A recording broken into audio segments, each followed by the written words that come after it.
One of the elements of human nature that we really can't separate from work in the rest of our lives is our need for social connections.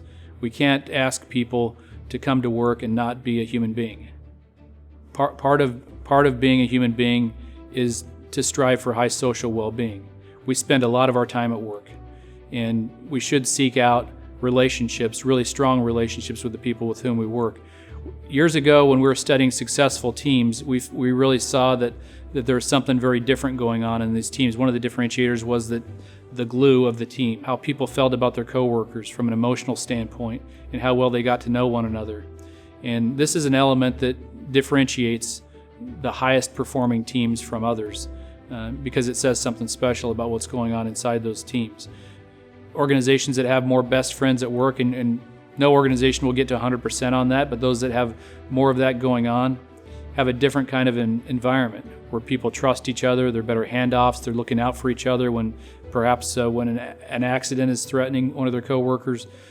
They're more likely to share information, they're more likely to have informal creative discussions about how the organization can get better. This element is also pretty important from a contextual standpoint. You might have a best friend at work, but you might have some of the more basic elements missing, like no clear expectations. That might end up being a gripe session in that setting. So it isn't the first thing to work on, but it's something that builds on top of the other elements and makes the team more dynamic from that perspective. So you might ask yourself, how can I get people to have more best friends at work? What can I do? I would argue from everything I've looked at, this may be the easiest of all the Q12 to act on.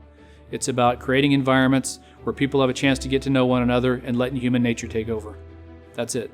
With any question like this, where we're asking about social relationships, there's some social desirability that comes into how people answer it. If we just ask people, do you have friends at work? They're much more likely to say yes. If you ask them if they have a best friend at work, that draws a line, and it says that's a pretty special kind of relationship where I have an extremely high level of trust. I'm much more likely to look out for my colleagues in that kind of an environment, and much more likely to share information informally with them and to have more creative discussions.